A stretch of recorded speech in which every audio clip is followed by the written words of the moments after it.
One, two, three, four.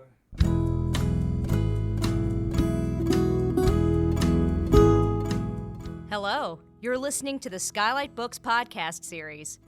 We are a general interest independent bookstore located in the Los Feliz neighborhood of Los Angeles, California. This year, because of the coronavirus pandemic, we've had to close our store and cancel in-person events.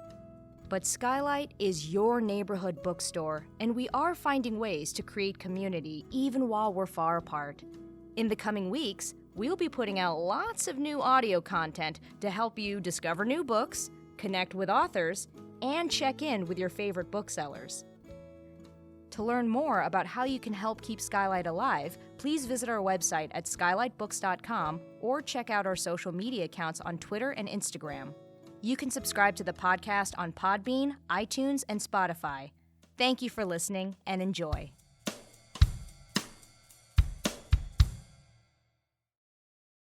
Hello, my beautiful listeners, and welcome to SKYLIT. This is the SKYLIT Books podcast, and I am your host, Lance Morgan. Today we have Shaun Slifer with his new book, So Much to Be Angry About, Appalachian Movement Press and Radical DIY Publishing. He'll be joined today with Josh MacPhee to be in conversation with him. But before I introduce them, I want to let you know that SKYLIT Books is now open for limited in-store browsing. So make sure you bring your mask and practice social distancing, but come on by. All right. Well, Shaun Slifer, I'm so sorry. Shaun Slifer is an artist, writer, and museum professional based in Pittsburgh. He is the creative director at the West Virginia Mine Wars Museum and a founding member of the Just Seeds Artist Cooperative. Today, he'll be in conversation with Josh MacPhee, a designer, artist, and activist. He's also a founding member of both the Just Seeds Artist Cooperative and Interference Archive, a public collection of cultural materials produced by social movements based in Brooklyn, New York. Hi, Shaun and Josh. Nice to meet you. I'm sorry I just butchered your name. After we practiced, I still butchered your name there. I'm so sorry. That's okay. Thanks for having me. No problem. Well, you have a reading for us today, right? I do, yeah. I'm going to read a couple pages from the very beginning of the book, which will frame the beginning of the Appalachian Movement Press in 1969. Perfect. I'm super excited. Take it away. All right. So the first part is in an intro that I found written by Tom Woodruff, who was one of the founders, in a poetry chapbook where he describes the beginning of the press. In the fall of 1969, a few of us in Huntington decided we needed a print shop. We decided that this was our only hope in getting correct and full information to all Appalachians. We'd been through many years of education in our mountain schools and knew what a complete lack of any information on our culture and history and on our present-day political and economic existence there was. We wanted to print pamphlets on famous Appalachians who were ignored in school books. We wanted to print pamphlets on our Appalachian heritage, on the fight against slavery by mountain people at the time of the Civil War, on the long struggle to gain a greater degree of freedom through organizing unions in the coal fields, and on the general spirit of independence and self-reliance of Appalachians throughout history. We wanted to print pamphlets about how today all our wealth is being taken from us, the wealth we produce with our resources and our labor that does not benefit us but is added to the bank accounts of super rich corporate owners in Philadelphia, New York, and Pittsburgh.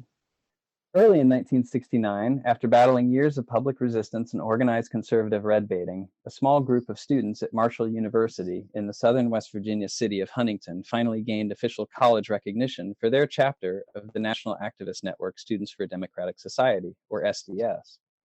Founded in 1965, the Marshall SDS group's activism sparked a full-blown Red Scare in Huntington, aggravating rifts that ran along an already existing college-town divide. As opposition to the U.S. war in Vietnam grew nationally and anti-war sentiment came to a Cabell County citizenry that might have seen itself as immune to the New Left, even the suggestion of student organizing at Marshall sparked local fears of violent street protests. The Huntington SDS chapter didn't survive the national dissolution of the SDS as an entity, which occurred soon after Marshall President Roland Nelson granted the group official status. But the local shift in ideas about activism brought on by the relentless battle for recognition from the college and community was profound. The activists were emboldened to develop resources for their movement, and the most crucial of these was a print shop. By the end of 1969, economics grad student Tom Woodruff and social worker ex-Marine Danny Stewart, both organizers in the resilient Huntington SDS group, began working to put together the equipment to start an activist-run printing press to serve the growing movement that they were working within. Civil rights activist Errol Hess, an electrical engineering and English graduate from Marshall, worked with Woodruff, Stewart, and others for 6 months to raise the $750 they needed to buy a suite of used but functional equipment. I shook my head when Tom showed me the press he wanted to buy sitting in the alley behind the printing company, but he got it running, said Hess. Although Hess remembers that the first thing to roll off the new presses was a pamphlet in support of a Levi's company strike in North Carolina, their first long-term objective was to print the regular paper that their SDS chapter had produced since early 1966, Free Forum. The young activists had been printing this magazine at the local shop Modern Press, where the owner was sympathetic to both content and cost, but anti-left pressure on that shop eventually made the relationship untenable. Woodruff and the others had their print shop up and running in Huntington by early 1970. Two 30-year-old A.B. Dick offset presses, a binding machine, a paper cutter, tools to stock a darkroom, and other related gear eventually formed the basis for a working, if relatively scrappy, print shop, with the no-frills mission of, quote, getting correct and full information to all Appalachians. The young printers named their nascent print shop Appalachian Movement Press, or AMP, planting a regional flag in the national trend of activist print shops that were run by and for the movements in which they were born.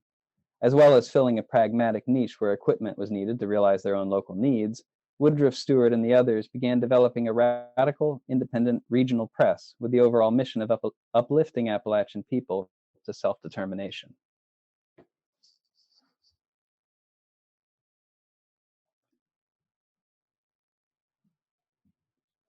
Okay.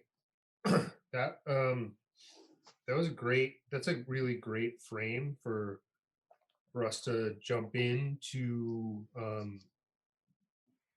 to thinking about like the uniqueness of this press and this project. Because I mean, as someone who's studied movement presses for a long time, almost all of the ones that most people know about are in major urban areas. They're from Chicago, they're from LA, they're from San Francisco or the broader Bay, New York.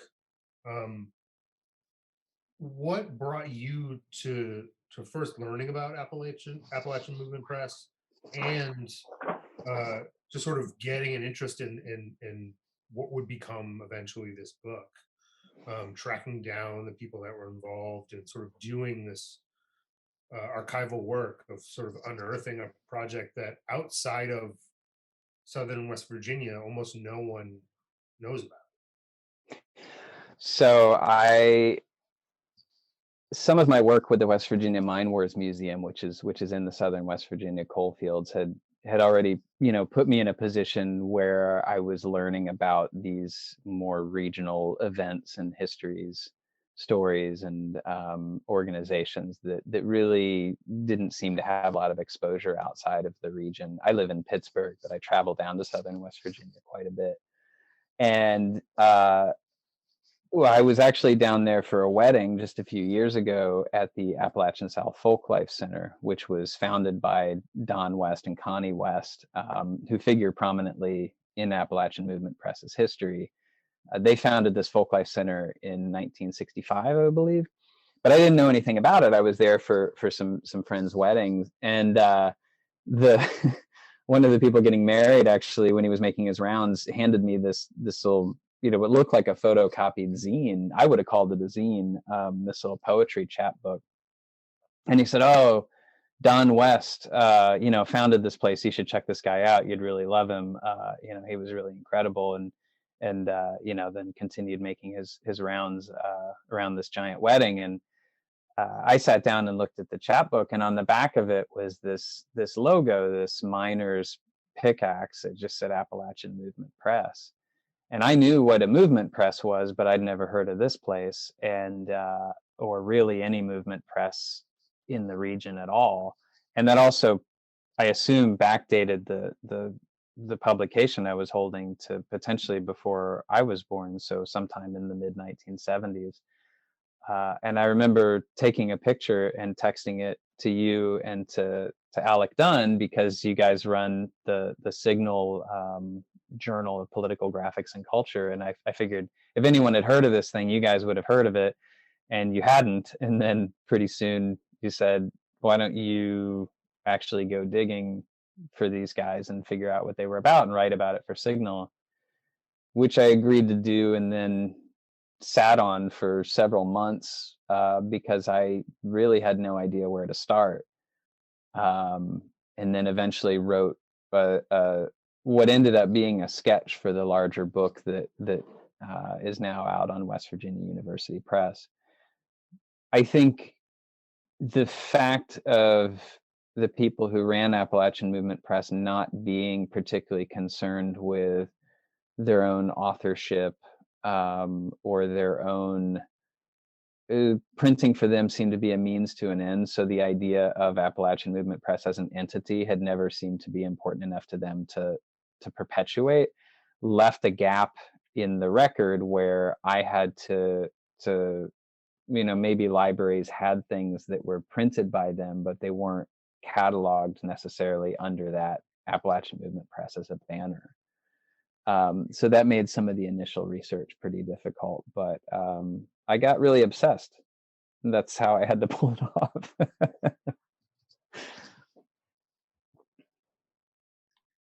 Well, the obsession has in the end produced a gorgeous book and collection, and part of like it seems funny to say this, it's almost like a backhanded compliment, but it is sort of surprising in a way that it's gorgeous, because unlike a lot of the other movement presses, AMP is not particularly well known for their aesthetics.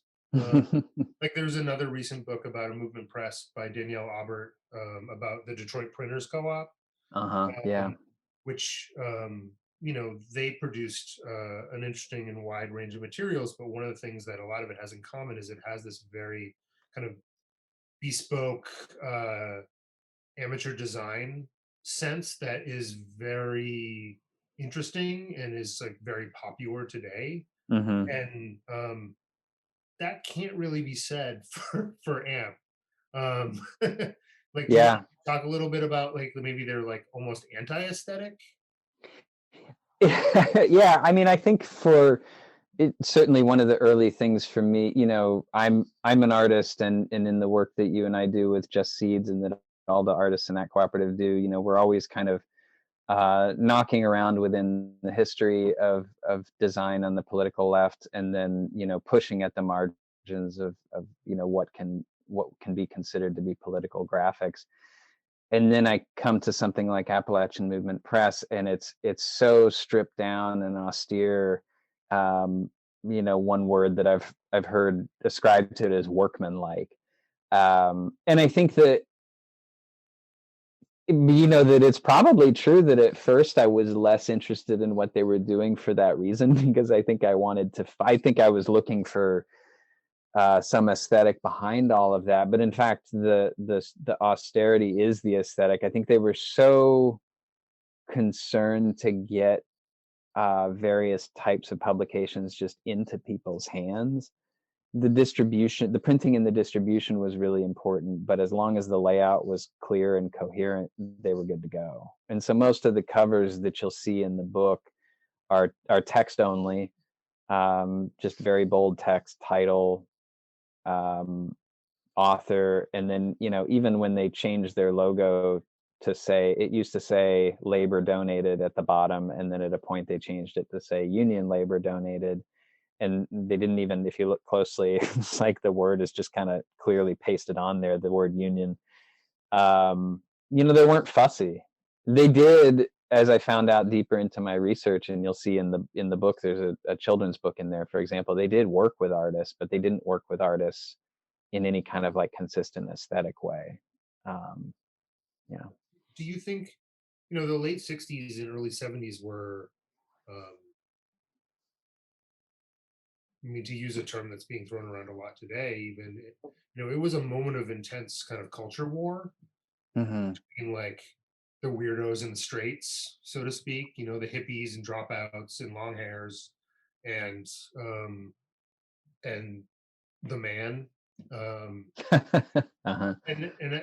Do you think that there was a conscious decision to try to speak to as broad and mainstream an audience as possible, that they were trying to sort of circumvent a set of assumptions being put on them about being sort of freaks and hippies and dropouts?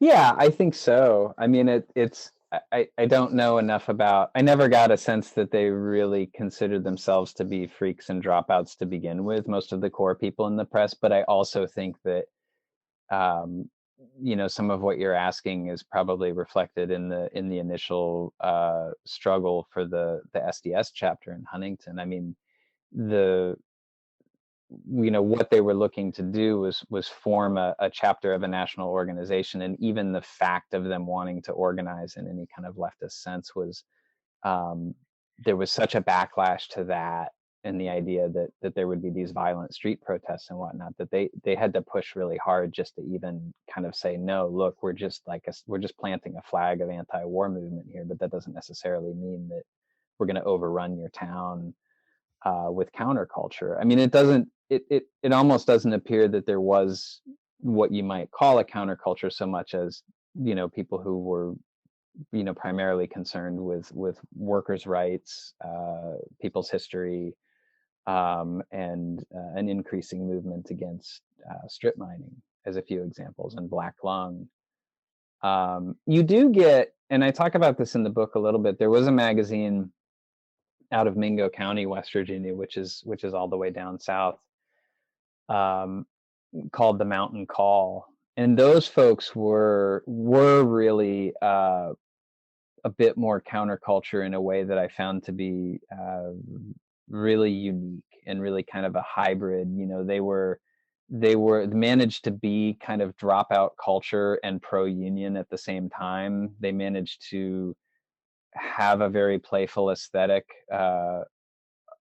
artistically, and used a lot of photographs and stuff for cultural critique, but at the same time were in community with other organizations which were still hyper local and focused on like everybody in the community. They were plugged into the Lock, Stock and Barrel, which was a restaurant in Williamson, West Virginia, that really kind of walked a line between, they had counterculture people there, they had bands playing all the time, but it was also a popular restaurant for third shift railroad workers, and they had to appeal to everybody, right? So I think the magazine is very much born out of that culture, and so it doesn't feel as wingnutty as something out of like, maybe the Bay at exactly the same time, but I think for the era and the area, it was very wingnutty, I think, to a lot of people.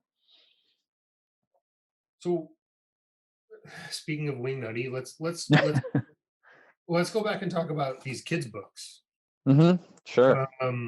Because that is also something that seems relatively unique in the sort of pantheon of movement presses. I mean, I'm sure there were other kids' books that were made, but they certainly weren't.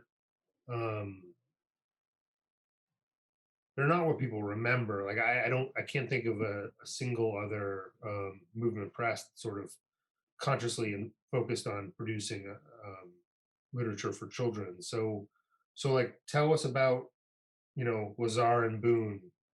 Tell us about the Hillbillies. Tell these really fascinating, sort of strident children's books. Sure. Yeah. Well, there were only the two, but they're both really, really fascinating. I mean, when I first stumbled across Lazar and Boone in a catalog listing for the library at WVU in Morgantown, I didn't really understand what it was I would find, and then I remember pulling it off the shelf and going, "Oh my God, this is." It's a children's book about direct action against strip mining machinery. And it starts out in an idyllic valley, and it's called Apple Valley. And in Apple Valley, everybody basically lives a sort of carefree life, plugged into the land. There's a lot of kind of pre-strip mining storytelling that starts this way. Everything was good before the bulldozers came. And there's a frog and a mule. That's Lazar and Boone, who are best friends. And when it's called, the title is Lazar and Boone Stop Strip Mining Bully. And the bully actually ends up being a bulldozer that shows up to town to wreck the mountaintop to get coal out.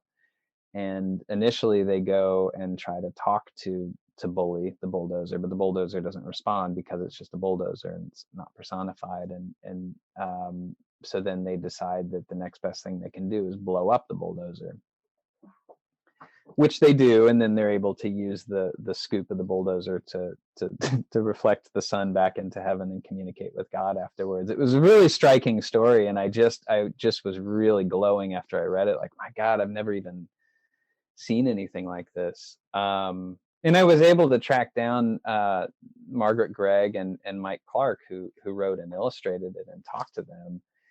And they were actually a little bit, I mean, to them, the fact of blowing up the bulldozer was not necessarily the focus of the story so much as, well, this is something that has started to happen in the region at this time. Anyway, there was a history already of direct action in small communities against not just, specifically the equipment, but, strip mining generally as it was happening. And there's a the idea of talking to an inert bulldozer is clearly an allegory for attempting to redress grievances through available channels legally for people, which they really didn't have. So they were both a little bit frustrated that it might be remembered solely as a children's book about direct action, but to them that was just part of the possibilities that will happen if people aren't listened to. I mean, And go ahead. The hillbillies story is a little bit different because it's similarly talking about, you have these people who have been living again in an idyllic holler in the mountains, who have been tricked into mining coal, although in that book they're mining these green coins called profits, and then they send all the profits to this guy in the city who eats them, and then they don't. And meanwhile, the air and the water and the land are being poisoned through the process of mining these green coins. That book is a little bit different because although it follows the same structure of people attempting to redress grievances by approaching, in this case, the mayor of the town, who's in the pocket of the coal company, which was common and is still common in the region, and they don't get anywhere with that. And in fact, he's able to hypnotize them and send them back home, thinking that everything is actually okay and that they're not actually being poisoned. And that book ends with them just buying a bunch of gas masks and saying, well, we'll just let the next generation sort it out, which is a bit hard to swallow, but I think sets up really a kind of hopelessness that I think a lot of people actually did feel and still feel. So it's interesting because it echoes the story of the Lorax, which was published around the same time. Exactly. So it's like clearly was sort of in the air. So it's almost like it's in my experience, very few people think about the struggle against strip mining as being part of the emergence of an environmental movement. Mm-hmm.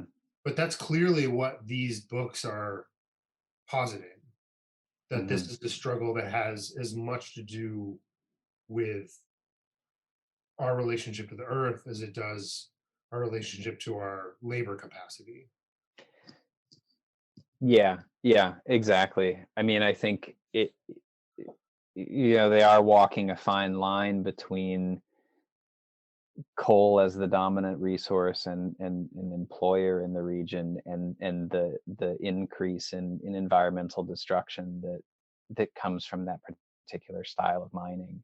It's not as though environmental destruction doesn't happen from deep mining, but strip mining and even more recently the style of strip mining that we call mountaintop removal. I mean, these are almost last ditch effort coal mining techniques that really, they require less workforce. They often don't require a unionized workforce or don't have a unionized workforce, and they're significantly more destructive. It's interesting just in the context of an emergence of a new kind of writing of our kind of environmentalist history, in which there's, I think, increasing recognition of marginalized communities kind of at the forefront of a lot of these struggles, whether it's indigenous struggles against uranium mining, Mhm. or Black and Latinx communities struggles around air quality in urban areas and around refineries. And it feels like this is very much parallel to that, but is not being talked about a lot in the sort of a larger popular context. Um, so it's really fascinating that you've pulled out this material that's 50 years old and is talking about that exact thing. Yeah, I mean, it can almost be depressing to turn up artifacts from 40 or 50 years ago that quite literally mirror artifacts from movement now.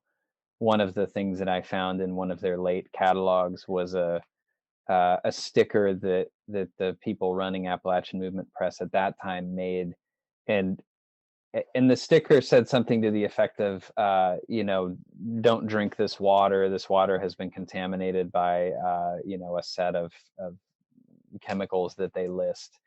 And yeah, caution, drink at your own risk. The Environmental Protection Agency has determined that this water contains carbon tetrachloride, chloroform, and other cancer-causing chemicals. That's what the sticker says.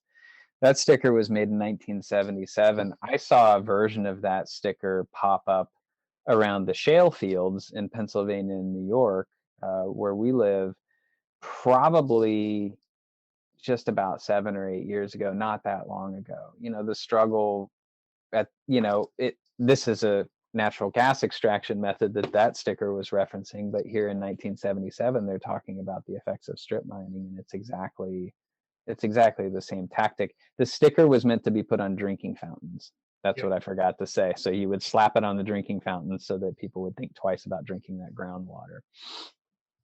I actually saw a sticker just like that on a drinking fountain in Prospect Park here in Brooklyn like 2 years ago.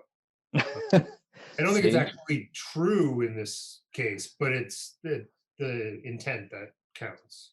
In any case, yeah, it makes you think about where your water is coming Yeah, from. yeah, absolutely. Well, I mean, that leads to another thing, which is like the book, maybe by the nature of it being a book, is really focused on um, the printing of other publications, the printing of publications and the distribution of books and pamphlets. But we've got this kids book, and you just mentioned the sticker. Like, what other ephemera was AMP producing, and how was that being distributed, and how far and wide did it get? What's the larger both cultural and sort of physical footprint of this material? I mean, you mentioned in the book that some of these pamphlets were kept in print for a decade or more, multiple print runs. What does that look like? Like, what's the reach here? It, on the one hand, it's kind of hard to know because they didn't intentionally save or catalog anything that they did. So if I found out about it, it was largely through circumstance or some connection. Or I'll say, for example, I have two calendars, and I mentioned them in the book briefly, that there was I saw a mention of them in a catalog, but the only way that I found them was through a collector's website where I just happened to run across them for sale. One of them being like very, very heavily illustrated by a guy who I could never find. And the other one being really austere and just full of sort of like labor history dates, looked photocopied. A lot of that stuff, it's just, posters. I found a couple of posters that were sent to me by one of the people who worked for AMP in the last couple of years that he had illustrated, and a greeting card that he had made. A lot of the things that rolled off the presses there, I think, were like, who knows where they went. I think a lot of the other magazines and show flyers and movement posters that I could find from the region in the era may well have come out of Huntington, but it wouldn't say that on the poster, and so I'll never know. On the other hand, the stuff that, those children's books, as far as I know, only ever saw one printing, but you had other things like Jim Branscome's pamphlet, Annihilating the Hillbilly. I mean, that was kept in print. That saw a lot of different iterations and different publications, but Appalachian Movement Press kept that thing in print for pretty much the entire decade that they were around. And they did the same with a lot of Don West's poetry and cultural critique. The pamphlets that you can still find now through collectors' sites, or even the things that libraries are likely to have, if they have anything at all, will be some of these pamphlets that were just, in high demand and just kind of disseminated around the country. I have bought things from bookshops as far away as San Francisco. I have no idea how they got out there, but they got out there eventually in the last 45 years. And then I had them shipped all the way back to Central Appalachia so that I could write about them. Don West stuff in particular, when I very first started researching these folks, I was led to believe that it was Don West's printing press. He was a very, very, very active communist union organizer from the early 1930s through, he died, I think, in the late 1990s. I'm drawing a blank on the exact date. Also a Christian preacher, also a poet who saw a lot of early success with his poetry on a national level before he withdrew from the literary world intentionally to focus on regional activism in Appalachia. He was one of the founders of the Highlander Folk School originally, but left after the first year or so of organizing it. So his work figures really large in their catalog and continued to be republished for 10 years. And that's why I thought it was actually all Don West printing at first. I didn't know it was these students from Marshall University. And in one of the Don West biographies by James Lawrence, it says that people kind of jokingly referred to AMP as the Don West Press because they were so focused on his work. They really were his only publishing mouthpiece for about a decade. So you can find that stuff now kind of scattered all over the place, but for a lot of people aren't really clear on who Don West is outside the region. He's very revered in Central Appalachia, but outside of that, I don't know how well he's known. You mentioned in the book that I don't know if you come out exactly and say it's sort of a contradiction, so to speak, but this sort of tension between this group of young firebrands, so to speak, that are like coming very much influenced by the New Left, and that they're like sort of guiding light is this very old left kind of figure. But I actually think that's not as unique as it seems on the surface. I actually think that there was a lot of that going on that maybe was downplayed because people were really trying to hype up the new part. Yeah. of the New Left. Sure. I mean, I think that especially even when you look at these print shops, there's often like some curmudgeonly guy in his 60s that had been a CP person that knew how to run a press, that was tinkering in the background to make things work. Yeah, to actually keep the press running, exactly. Yeah, they were already buying old presses, so yeah, somebody had to get them back up and going. Well, this is another thing that, like, in this moment that we're in now, where we all have basically these pocket computers that have this endless stream of images and information via social media. Like, why work on a book now that's about not just like printing? I mean, printing still exists in our world. I mean, we still read, or a lot of us still read, physical books, but a niche of a niche, like a level of printing that really doesn't exist anymore, at least with offset presses for the most part, because they've been replaced by photocopiers and other kind of office technology. Like, what did you want to pull out of this? Like, what is interesting or useful about this to you in this moment of, like, sort of full on tidal wave of digital information? I mean, I think some of it is just, to be totally honest, my own personal stubbornness about needing to ferret out a story that's been buried, and then the harder it got, at times, the more I dug at it to try to figure out what was going on and find these people and speak with them. I also think that, in some sense, the process of pulling something like this out of history and offering it up as important, that does work for people in the region to see. In fact, like, there has been an active left in Central Appalachia all along, and it is powerful for people here to see that and feel it and know that there's someone behind them. And I think it works outside of the region for people to start to understand a larger complexity about what Appalachia is, who is actually in Appalachia, what does Appalachian even mean, um, in a contemporary context. So yeah, you're right that it is a niche within a niche, and I kind of laughed to myself at many times working on this, like, okay, now I have the largest collection of Appalachian Movement Press literature probably in the country, but sort of who cares? I mean, like, who wants that from me?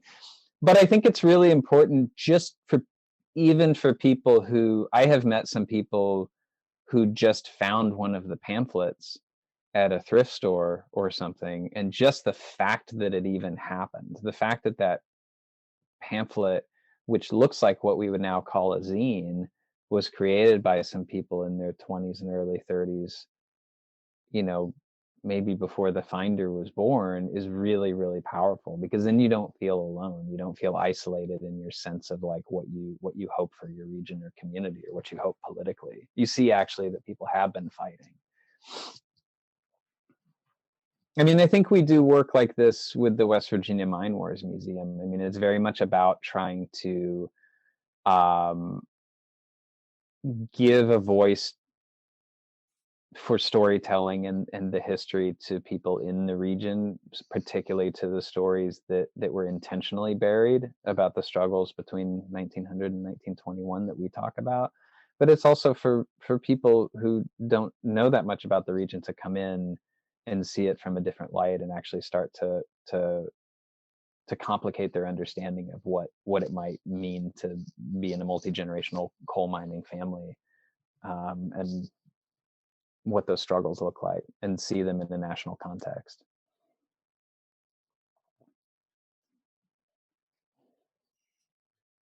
So you want us to wrap it up? If you guys have any last things, I was just coming to give you guys any last things you guys want to say. I mean,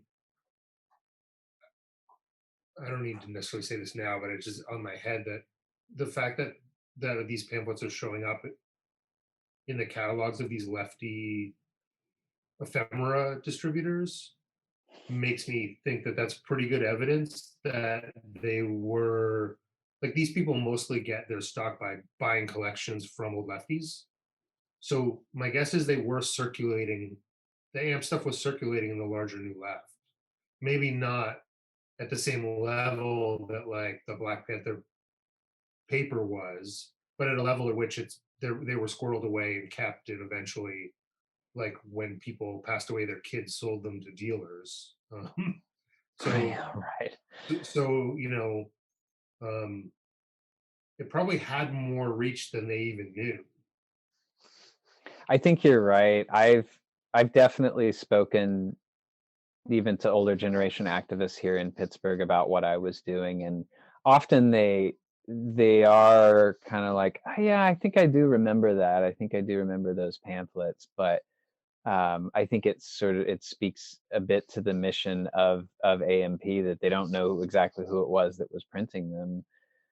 I think this is true nowadays. The workhorse parts of a lot of our movement organizations are not necessarily the most romantic parts to look at, and are not necessarily full of the kinds of personalities who sort of toot their own horns and come out as distinct individuals to pay attention to. It rather, it's a collection of people working in collaboration who the product and the movement, the product that they're creating for the movement, the literature is the important part. And so it doesn't, it's easy to forget who is behind it.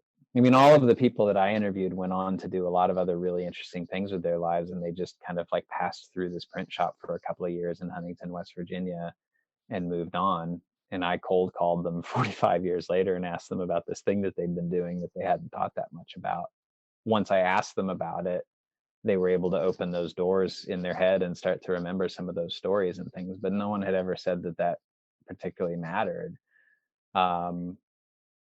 And I mean, I think even that's why this stuff never really has been stored and presented as a critical piece of the movement. And hopefully this will help do that now. All right. Well, I think that was a great a great way to end it. So thank you both for being on our podcast. Do you have any last things you want to say to the independent bookstore community as a whole? I think Josh should say something too, but I will say that I just walked into the bookstore up the street from me, White Whale Books in Bloomfield in Pittsburgh, for the first time in over a year. And it was a wonderful feeling to just walk around and be completely overwhelmed by all of these titles that I feel like I should be reading. It's wonderful to walk into a brick and mortar and talk to the person working there about their recommendations. I only bought one book, but I wanted to buy about 15, and it still feels weird to like handle a book and then put it into a bin where they're gonna wipe it down with alcohol before they put it back on the shelf. But that's the world we're living in right now. But it's really wonderful to see that.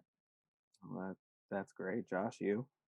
Oh, I can't wait. I mean, some people do yoga, and I go to bookstores. I mean, yeah, no, I get that. That's why I decided to work one for that reason. Work out one for that reason. Exactly. It's how my brain works. Mm-hmm. Like just looking at and cataloging and processing all of the information in a bookstore, and I just so desperately miss it.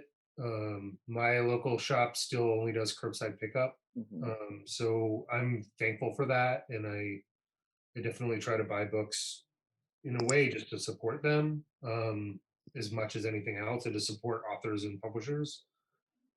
But it's just not the same, and I just think that the community that can, I mean, it all feels cliche at this point, Mm-hmm. but maybe that's because it's true. Like the communities that develop through and out of bookshops and communities of book readers are powerful and unique, and we need to figure out how to maintain them in a context where it's increasingly difficult.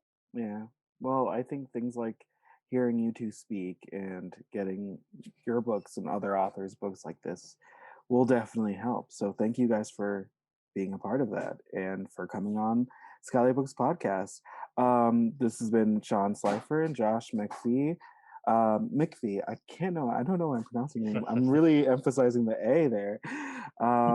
But yeah, you too, Shaun. You can buy Shaun's book at Skylight Books, so much to be angry about, or your local independent bookstore. Go give them a visit. They miss you. But yeah, no, this has been SKYLIT, the Skylight Books podcast, and we hope you all have a great rest of your day. Thank you. Thank Thanks for you. having us. Thanks a lot. Thank you for listening to the Skylight Books podcast series. Please don't forget to visit our website at skylightbooks.com and make sure to follow us on Twitter and Instagram. Also, don't forget to subscribe to this podcast for more author talks and bookseller conversations. You can find us on Podbean, iTunes, and Spotify. Stay safe and healthy, and we hope to see you back in our store soon.